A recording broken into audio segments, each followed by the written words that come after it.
Production and distribution of City Club forums on IdeaStream Public Media are made possible by PNC and the United Black Fund of Greater Cleveland, Incorporated.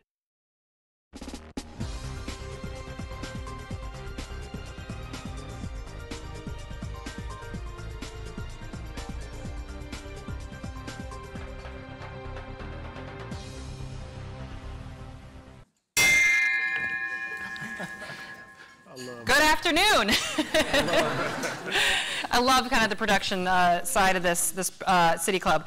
Welcome to the City Club of Cleveland, where we are devoted to conversations of consequence that help democracy thrive. It's Thursday, February 1st, and I'm Cynthia Connolly, Director of Programming here at the City Club and moderator for today's conversation. And what a powerful moment to be in community with all of you.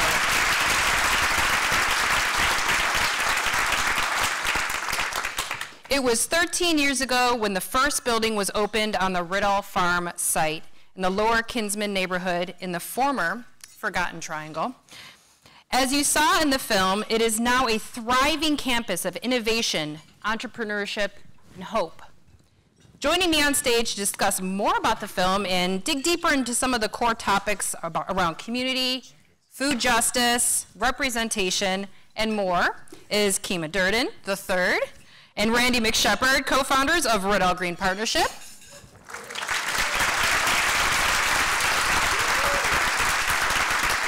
And also joining us is Ross Monagle, filmmaker with Thriving Communities. Thank you.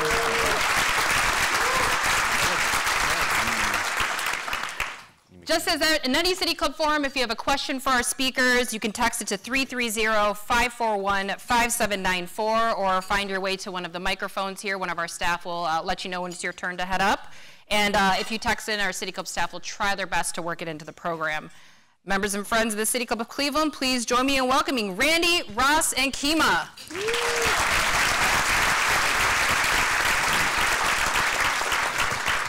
So, first of all, thank you all for being here. Congratulations on such an incredible film that was such a joy to watch. The first time around just for prep and then watching it with all of you, it really just, it hit different, you know? People knew everyone. You know, we're in community in this moment. And one of the core takeaways from that film is that this is more than just a farm. You know, when we talk about systemic racism, the quickest way to oppress a people is you destroy their food systems. Right. You destroy their food sources. Right. And what you're doing here is reclaiming that work. So Randy, tell me a bit more about how you were able to convince people to invest in that vision and go beyond that bottom line of just a farm. Wow, well, it wasn't too hard to get people to invest because we had good friends along the way, like the gentleman sitting right in front of me, Tim Tramble, who was heading up the Birdville Car Development Corporation.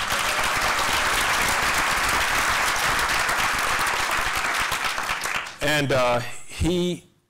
Tim and I had a history, and I knew he cared passionately about that particular part of his district or geographic focus. Also, East 81st Street is a street where my great aunt and uncle lived.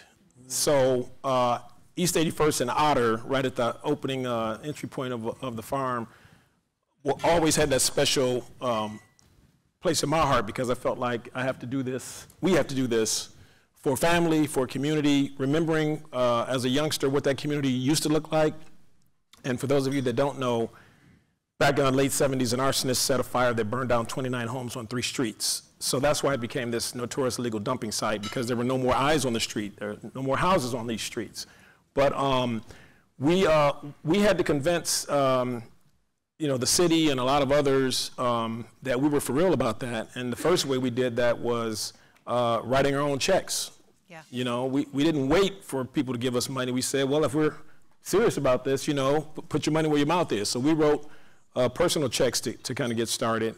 And that got us off the ground. Also, as Keymah said in the film, it was the Sisters of Charity that was the first foundation that said, you know, we believe in you. And we literally didn't have anything more than a bag of seeds and a PowerPoint.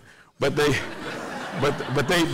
did see the vision, and they got behind us. And then it started to build. And you know, once we cleaned off the lot, the initial 1.3 acre lot, and had plans to build the greenhouse. And oh, by the way, ladies and gentlemen, today, there's a reason we picked this date. February 1st is the 13th anniversary of the very first building that we built.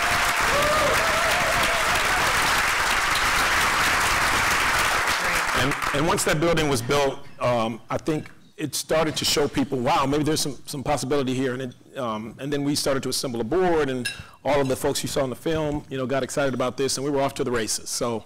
Yeah, and I know, Keymah, for you, when you were approaching this film, I mean, one of the things that you really wanted to have everyone take away is, you know, the story of hope, and particularly dignity, right? And showing what is possible when investment is there, when the grit is there, when the time is there. Talk a little bit about, you know, how you wanted to really showcase that part of the community. Yes, thank you. I think for us, we all were born and raised in Cleveland. We're die hard, live hard Cleveland folks, and Cleveland is known for a lot of good things on either side of the equation. And we just wanted to win for our city first. You know, we want this project and continue to want this project to be a national model. When people say Cleveland, they say Randell. You know, they say that's the mecca of urban agriculture. If you want to see it, you got to go to Cleveland. And because Cleveland is such a historical town, but it's gritty. I mean, we go through winter. I mean, we like a hardcore, stomp down no matter what happens type people that's going to keep going. And then we bring that attitude to the Randell project, that no obstacle's too big, nothing that we can't conquer if we put our heads together. You know, all of us having grown up together, having this intrinsic relationship with each other. And that's been really a secret sauce for us too. But the whole thing has just been really wanting to see and make Cleveland shine. Because we love this place, we love Cleveland, we love what we've done here. And that has allowed us to even expand outside of Cleveland to other places, but it had to start here at home. Absolutely. And Ross, when we're talking about, you know, approaching filmmaking, right? You're going into a community who is very, very proud, but also we have all seen, you know, documentaries and episodes. Anthony Bourdain, for example, went into Detroit and covered some of the food scene in Detroit, and there was a lot of pushback and criticism about the way they played into that deficit narrative. As you were doing the film, how were you able to focus on that, you know, the contribution narrative and the humanity in these communities rather than that deficit narrative? Yeah. Well, being from Milwaukee, another Midwest city, very similar to Cleveland, I see a lot of that every day. You know, if you live in that community, you don't need a reminder. Everybody knows what's going on, right? Yep. And so when we came here and met these guys, I mean, there was no other way to do it, right? It's like everybody in here knows them. They're the most positive, warm people you'll ever meet, and I mean, even today, like them insisting that I sit between them, you know, it's like, we were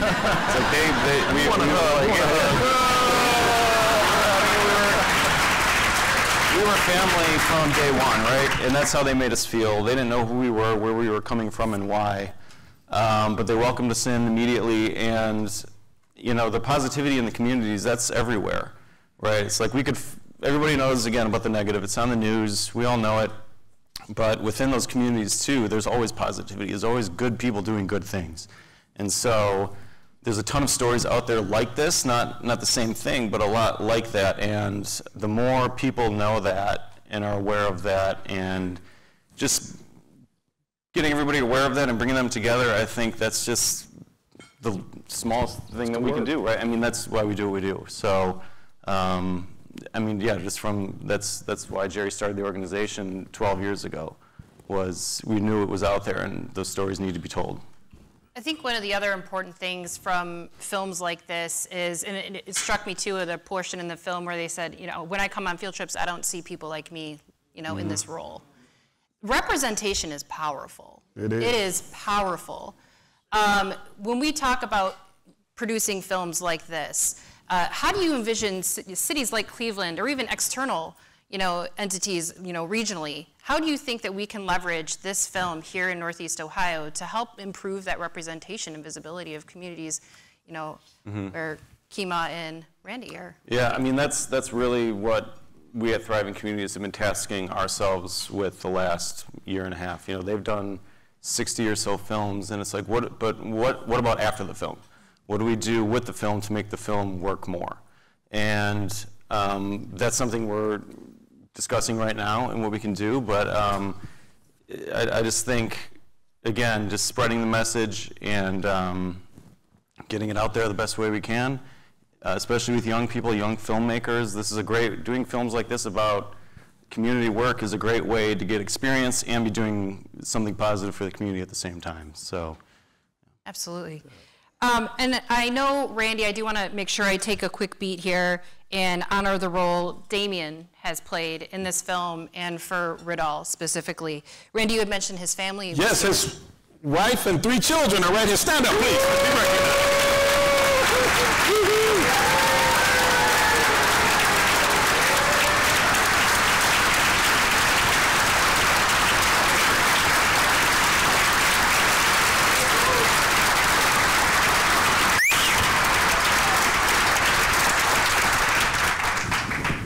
I know it's been tough on them, as it's been on all of us, but you should know that Taryn joined the board of directors. So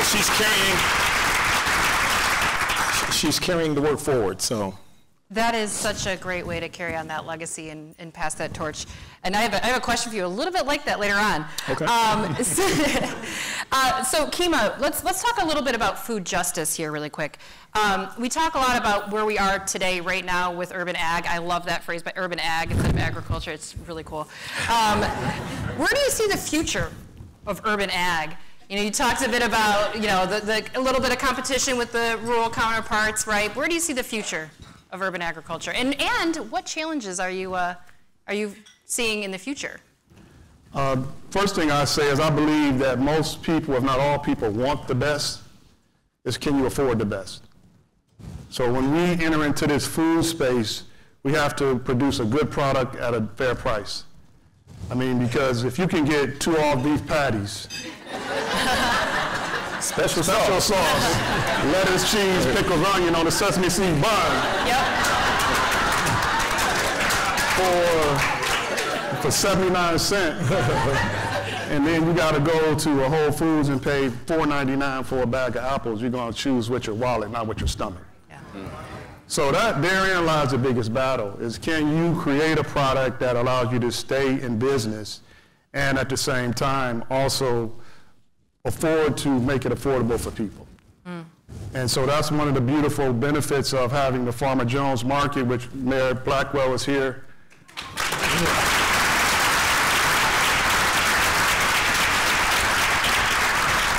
Our friend and silent partner, George Simon. Where you at, Mr. George? Yeah, here he is, right up front. Yeah, there he is.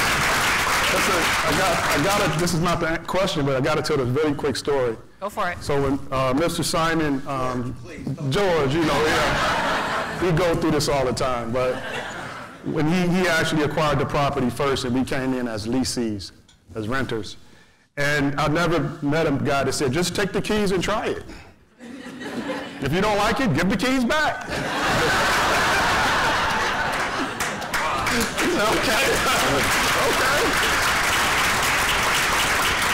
And we haven't given the keys back in 4 years.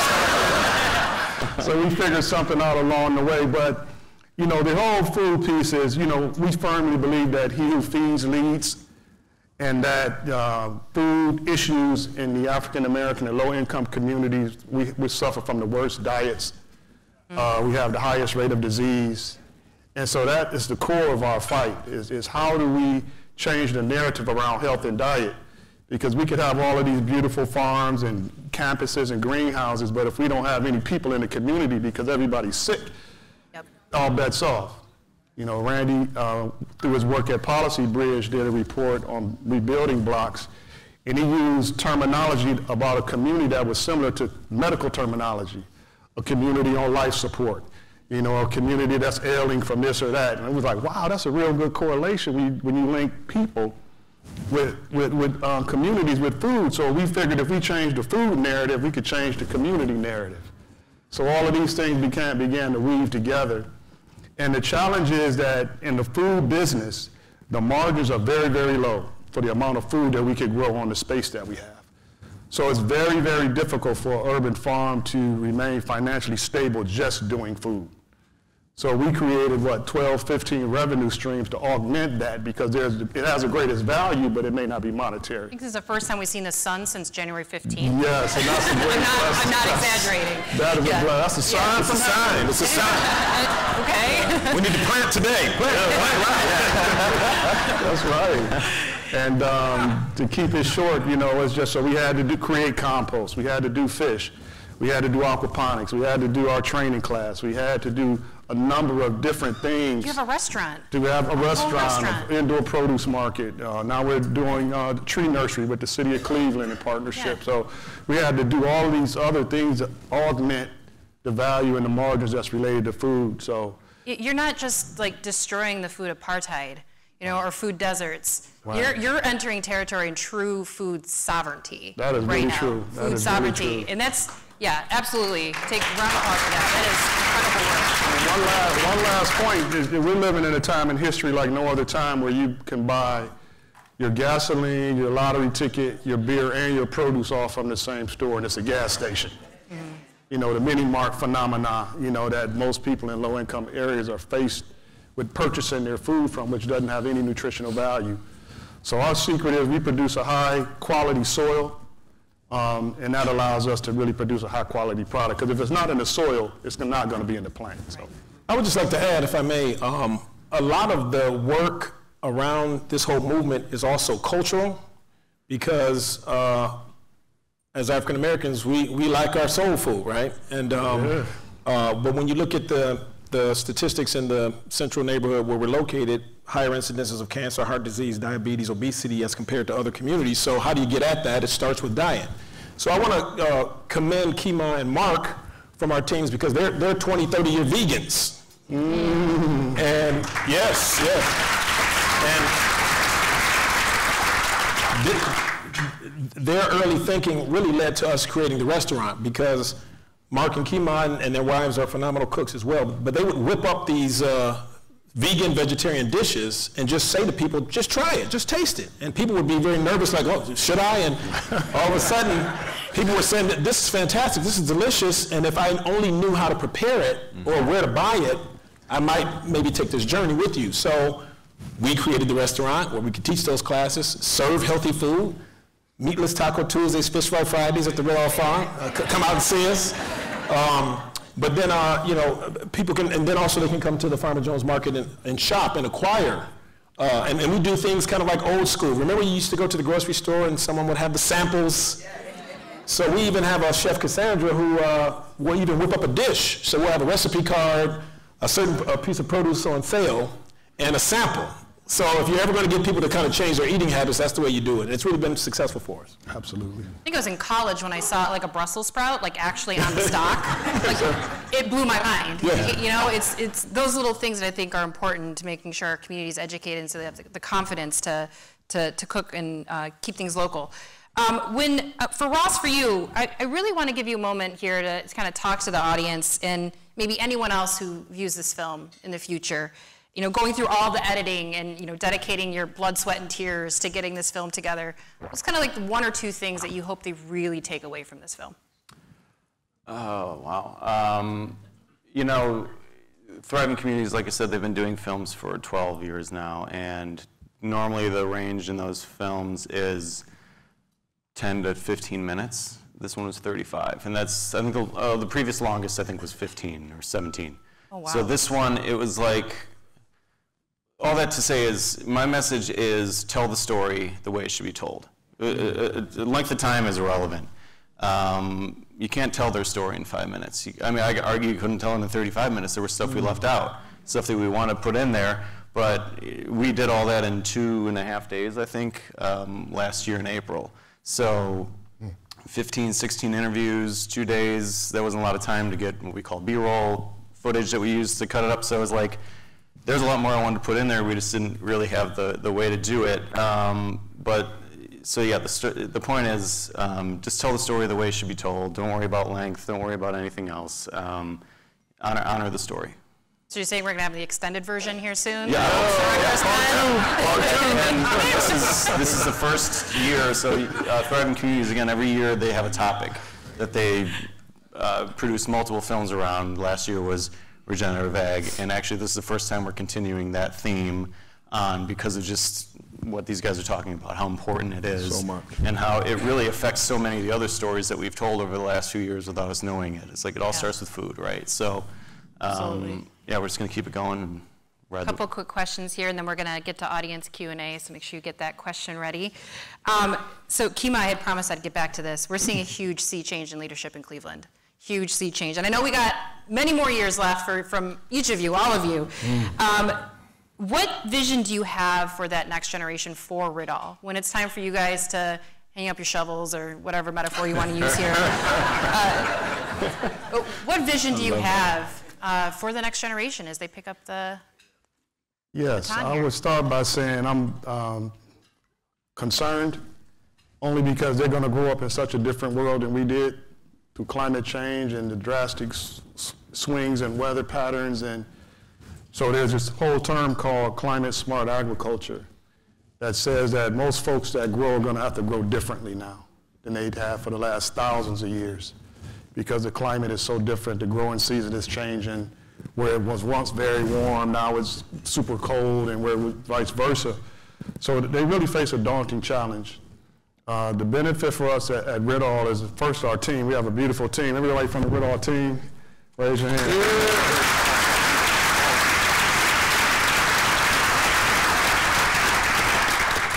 But we also have a very strong youth core. So we've already started grooming our replacements. You know, a wise man once said, you know, always be training your understudy, always, because you can't leave until you find your replacement, you know. That's right. So we're always looking for our replacements to do so that we can move on and do other things. But we have a very, very exciting youth crew. Some of them are my personal children, so now they don't, you know, they can work. They don't need to get money from me anymore. They can work for their money, you know. But the one young son, Calvin, that was at the markets, my son, Aaron Ben Keymah's in the back, he's there. And they've really taken a hold of this piece. They love it. You know, Jay Sean, Johnny's son, one of the farm managers there. So all of these young men, they're, you know, 28 and younger. And we laugh when we engage communities and audiences because we say, you know, the students that come to our farm and visit, they don't want to hear from us old fogies anymore. They're like, oh man, go sit down somewhere. But the youth can resonate with them better because they speak their language. Right. And when they get to talk, I don't even understand what they're saying half the time.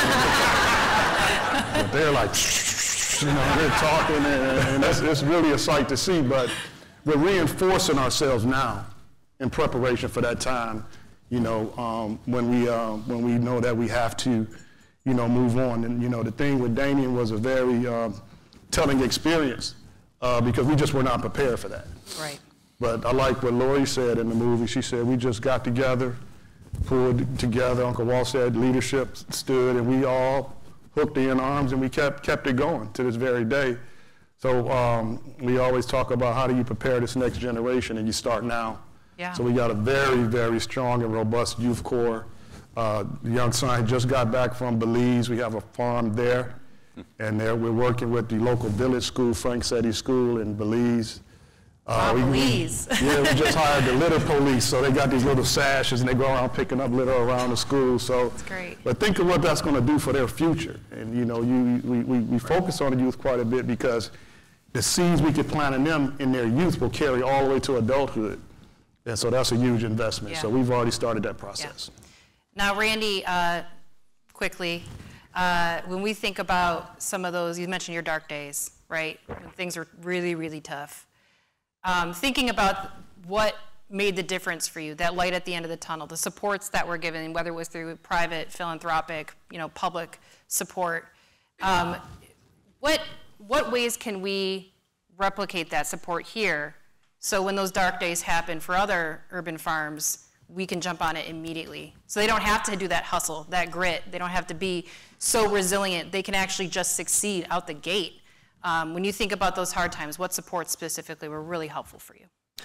Well, first and foremost, the Randell story really boils down to the people. every single member of the Randell team has worked countless hours without pay.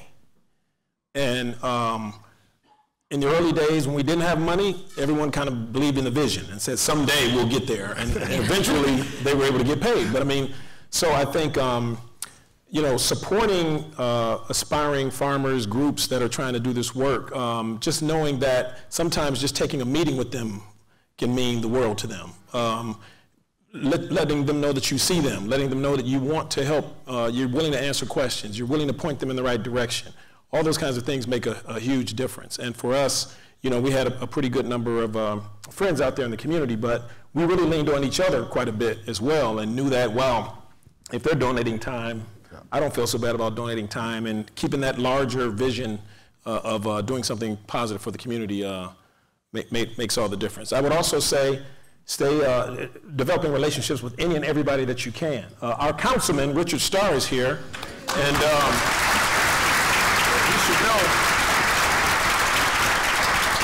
you should know that the dumping problem at the Randell farm did not end when we took over 13 years ago, and it continues to this day. And I text our dear councilman and say, someone just dropped off a couch and a mattress on 81st Street, and he's nice enough to get Public Works to come out and pick it up the same day. Yeah. So having those relationships really, really makes a difference. Great. We are about to begin the audience Q&A. I'm Cynthia Connolly, Director of Programming here, and a reminder, we welcome questions from everyone, our guests, students, and those joining via our live stream at cityclub.org. If you'd like to text a question for our speakers, please text it to 330-541-5794, and our staff will try their best to work it into the program. We have our first question, please. We have a student from MC Squared. Hi. Hello. Sorry, let me pull up my question because I wrote it down. Okay, so first of all, I wanted to start off by saying that my name is Kyle. I'm from MC Square, and I wanted to say that the movie was beautiful. I loved it. It was very inspiring. Thank you for showing it off, and I wanted to say I really liked it. So I feel like I've seen Randell personally. I've driven up, down Kinsman multiple times. I have family that lives over there. So I know how Kinsman was originally when I was younger versus how I see it now. And there are still some remnants of how it was before back then. So I want to know if you guys plan on expanding Randell in general to other parts of Kinsman. And also, I want to know if I have a lot of questions, I know. But yeah, I wanted to know if you weren't just going to make it a greenery, were you going to make it someplace where the youth can come and, let's say, get help with their homework? Because there's a place in Detroit, in Highland Park, if I'm correct, called Avalon Village, and they have kind of the same thing that you guys are going on, but they're giving out to the entire youth. So I feel like having that in a place like Kinsman would definitely boost the community a lot more. So yeah, thank you.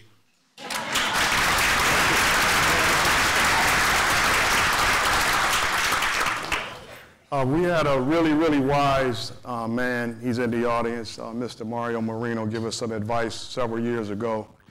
And it was very simple. He said, young man, he said, go deep, not wide. He said, go deep, not wide. And how we interpreted that is that, you know, you could spread out so far that you could easily be toppled over. But if you go deep, it's harder to be moved. So we've been on a very, very rampant growth rate over these last 13 years, to say the least. And we began to look at 2024 as a year to stop, reassess, find our strengths, find what we're doing best, find what we could do better, and just kind of take an internal assessment. Because the big question always, to my young man's point, is everybody say, what's next? What are you guys doing next? Like, did we do it now? But we're always looking for unique opportunities. You know, we're working with Rust Belt Writers. I think Dan is in the house. I saw Dan. All right, Dan. You know, on the Cleveland Recycling Program, and that's really exciting. So there are some very unique opportunities for us. We got PNC here. We're working with PNC and many, many other community partners, not to leave anybody out. But it's a matter of being very selective and knowing what we can handle with the amount of people that we have, with the amount of time that we have, because we all got families. We got other stuff, that we still have to do. And so we just looked at this year as a year to take an assessment and see where we are, where we're going, and how we get there. So just wanted to add that, and you guys could jump in. No, I just want to say, when you said family, when I watched that film, I thought a special award should be given to Monagle Durden, his wife, Taryn Henderson, Damien's wife, Gail McShepard, my wife, who all saw us leave home many days and not come back for many hours. But no, I would echo that very briefly, just that we do get the question a lot about what else is out there. I think the best thing that we're doing lately is partnering with our friends Food Strong, who I also see in the audience. We have an initiative called the Vacant Lot Restoration Initiative, where we're going into neighborhoods and helping neighborhood groups, block clubs, other farmers that have smaller plots of land but that are trying to figure out how to get to the next level. We're working with them. We're providing technical support. We're helping them build hoop houses. We're bringing them compost soil from Randell. We're helping them to acquire land, all the things that they would need. And we think that's the best gift we can give to ensure that others can join this effort and do quality work and make their communities better. Absolutely. Question? Hi, I'm so proud of you guys. My name is Zenobia, and I got a couple of questions and comments. Alumni. So, yeah, I'm an alumni. So, seeds are hard to find, as you know. Let me tell you, they have the only watermelon with seeds in it. You can go there. They have watermelon with seeds. But seeds being so hard to find, how are you guys going about that? And I'm suggesting that maybe having seeds where you can sell, and we could do rooftops, and maybe some of these organizations can take space and teach within their organizations how to grow, and then of course they'll spread that. So I think the seeds is the problem. Can you do maybe little kits for students even to take home with? So, just getting it out there to make sure we spread healthy eating for our souls. Do you have a seed saving program? We do. Kudos to Dr. Green, and that's Dave Hester, to Ben Keymah, Mark White, Mike, all of the team, because they've actively pushed us into this mode of keeping our seeds, starting a small seed bank. To Zenobia's point about the seeded watermelon, this is a true fact. This year, we outsold Giant Eagle and all of the big box stores in seeded watermelon. That's huge. That's huge. But starting a seed bank, we don't want GMO seeds. We want all organic seeds planted in our black-green soil. That's amazing. Black Indigenous soil. seeds? Native seeds? We do have seeds. That's amazing. Yep. Hello there. My name is Carlton Moore, and I just wanted to ask the question, where will your film be shown at besides just this afternoon? And it was outstanding. Thank you. Well, thanks. Thank you. I would say to be determined. We obviously we wish we could rent out the City Club for the next couple of weeks and have continued showings. We'll update our marquee. Yeah. But if you would get our email, we'll be posting it on our website. Okay. Eventually, it will wind up and live on our website.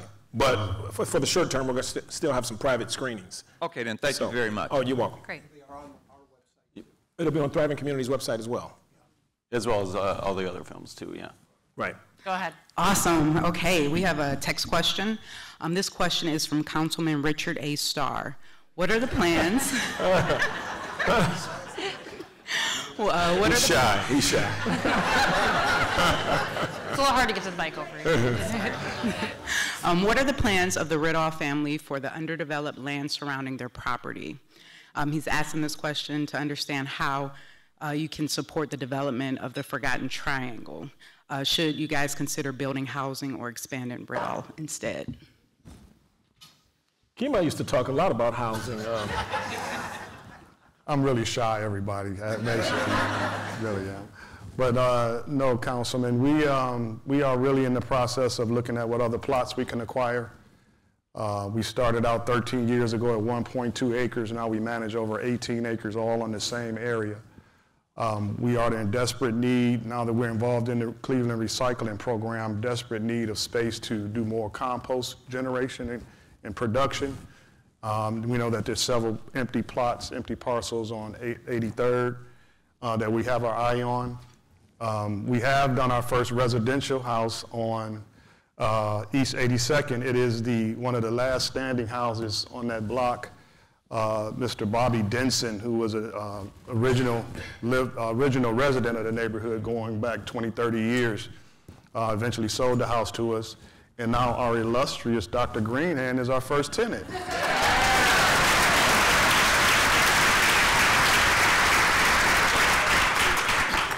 So we want to take that residence in Davis, stand on the second floor, beautiful, beautiful setup. On the first floor, we want to do a gift shop. We want to do a museum that tells the story of the area. And then we want to also have a conference room where we can meet and have smaller meetings and take some pressure off of the restaurant building. Next question. Yes, hello, family. How y'all doing? Excellent.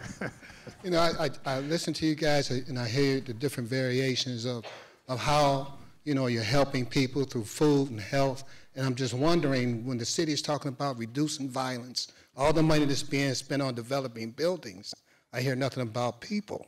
And I'm wondering about how they can help you guys and assist you on all the money that's being spent. How can you guys get money to help build the people of Cleveland? Well, I can speak to that to some extent because we were included in ARPA funds that were set aside for built infrastructure and, I should say, built environment and green infrastructure. So all the other partners in the room are doing housing and other kinds of construction. We're the one entity that's introducing the concept of green infrastructure. So we will be training in areas including urban forestry, urban agriculture, composting, perhaps landscaping, to try to show that there really can be a green industry that creates jobs, especially for young people trying to find their way and discover, you know, where they want to go. So I applaud the city for supporting us in that regard, and we think it can turn into something pretty meaningful. I think that's the best thing we can do, is just get people not only turned on to urban agriculture, but to really understand that you can really have a meaningful career doing this work if you get involved and continue to learn and grow and maybe start your own Randell type enterprise. Right on ahead. Great. Thank you. Amazing film. My name is Dr. Wendy Ellis Jones. I'm new to Cleveland, literally 8 days in. Hey, welcome. So this is all right. My question is, I see from the film that the mission fosters community, knowing that black men statistically don't live past the age of 50 due to the poor health care, lack of education or awareness. Does Randell have any plans to create, recruit, and train and educate specifically black men to think differently with regard to food and health and career opportunities, but possibly in urban farming? I'm glad you asked that question, because it did remind me, back to the councilman's question about ways to develop the campus. One of the best parts of the film we didn't get a chance to see, which was the credits. And in the credits, there's a special section that shows that Keymah's son, Aharon, who's standing in the back of the room, actually raised money to establish an oxygen dome, prolific dome, where we're actually leading classes around health and wellness. So that includes things like reflexology, meditation, yoga, et cetera. And he's working with community agencies to kind of plug in programming to try to get to that broader need for health and wellness beyond just the diet side of it. So we're excited about that. We haven't necessarily identified black men as much as just anyone that we can get from the community to eat healthier. We would obviously be open to that if the opportunity were to present itself, because we do know, being a group of black men that really started this whole effort, we want to be around, we want to see others around for a long time. So that's perhaps something, Doctor, you can give us some guidance.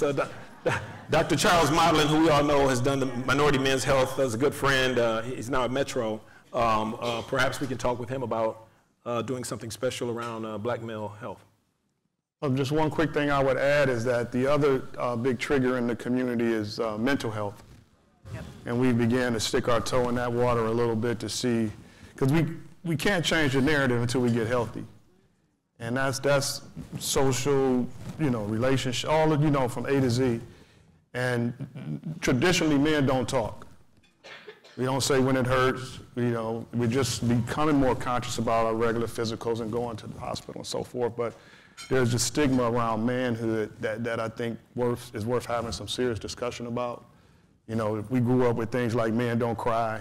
We grew up with certain things that were just taboo to be classified as a man. And we do draw a clear distinction between being a man and being a male, because those are two different phenomena. So we're sticking our toe in this mental health space, because we got to get healthy as a community, and it's more than just what we put in our mouth. It's what we listen to, it's what's in our brain, it's what happened when we were children, generational mental health. All of these are things that still a scar in our community. And that's one of the valuable things about our veterans work that we do, is because our veterans work helps work with veterans with symptoms of post-traumatic stress disorder. And that's sort of what led us into that space, because, you know, the soldiers that come back, they come back and the family is left with the burden of taking care of these individuals, both male and female. So how could we be a better assistance to both the veterans and their families as support, you know, to help them through those tough days? So it's a very, very good question that the doctor raised. Thank you. And I'd be remiss if I didn't add to that, since you mentioned veterans, that you saw him in the film. Would you stand up, please, Uncle Walt? Uncle Walt. So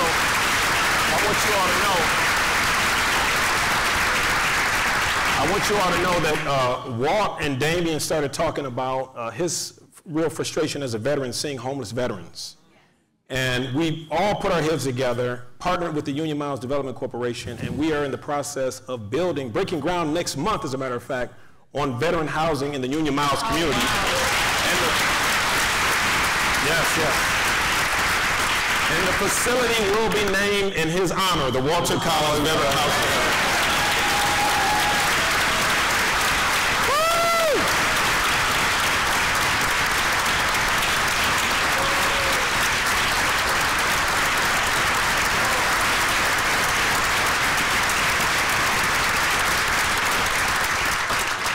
And I just love it when he said you don't meet too many 82-year-old fools. That's the classic statement of the whole movie. So they had to make some good choices along the way. That's right. We have another text question? Yep, we have a text question. I am so proud of Damien's vision and the team's love for him and the community. What seeds did you guys plant in Seattle and Belize? Okay. What type of seeds? No, you know, I love this statement that Mark. Literal or figurative? Yeah, right. Yeah. I love this statement that Mark often makes about what we grow at Randell and what we've grown around the country and around the globe. And as we grow hope, you know, we grow men, we grow women. People are like, well, what are y'all men doing down there? You know, so they come down and find out we're growing men down here and women, and you know, so you could come and be a part of that growth process. But the big thing for us, particularly in Belize, is just showing the children something different. You know, having them to have pride in their neighborhood, because Belize sits right below Mexico, south of Mexico, right at the tip in the Caribbean Sea there. And they suffer from many of the same health ailments that we do here. And you think, wow, that's really odd, but it's true. So the information that we share here locally is just as valuable to that community as it is to this community. And food for us in our plant is really just the thing to get people's attention. Our biggest goal is how do we affect and change the quality of life of individuals. Because, you know, our best experiences was around a dinner table. You know, I think Tim said it in his portion. He said, food is the longest relationship we'll have with anything on the planet.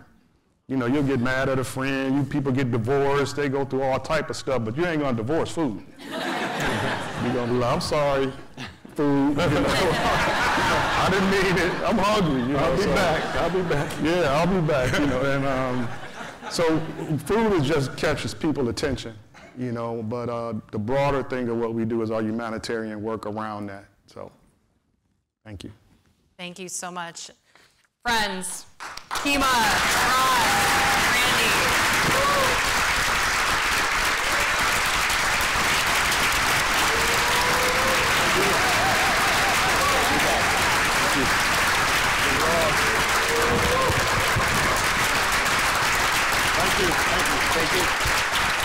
Thank you. Yes.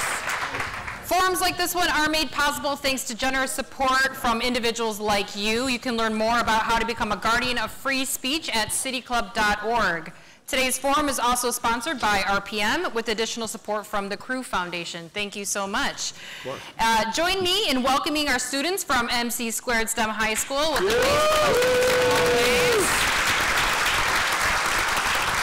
We would also like to welcome guests at the tables hosted by Business Volunteers Unlimited, the Cleveland Metro Parks, Cleveland Veterans Collaborative, the Greater Cleveland Food Bank, PNC Bank, Community Development Banking, Randy McShepard, Randell Green Partnership, Rocket Mortgage Fieldhouse, RPM International Inc., Shaker Lakes Garden Club, Thriving Communities, Towards Employment, Trust for Public Land, and the Western Reserve chapter of the Lynx Incorporated. What an incredible roster of organizations. Thank you all so much for being here. Yes. Next week at the City Club on Wednesday, February 7th, we will be back at the Happy Dog in Detroit Shoreway taking on education journalism.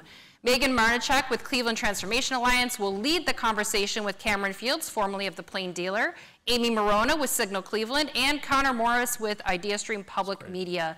This forum is free and open to the public. Come get some hot dogs and tater tots. You can learn more about this forum and others at cityclub.org, and that brings us to the end of today's forum. Thank you once again to our speakers today. Congrats on such an incredible film, and thank you, members and friends of the City Club. I'm Cynthia Connolly, and this forum is now adjourned.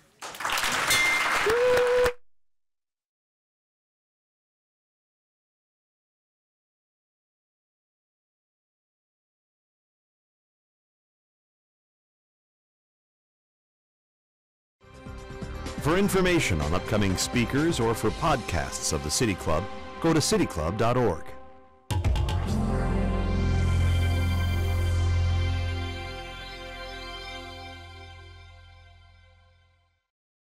Production and distribution of City Club forums on IdeaStream Public Media are made possible by PNC and the United Black Fund of Greater Cleveland Incorporated.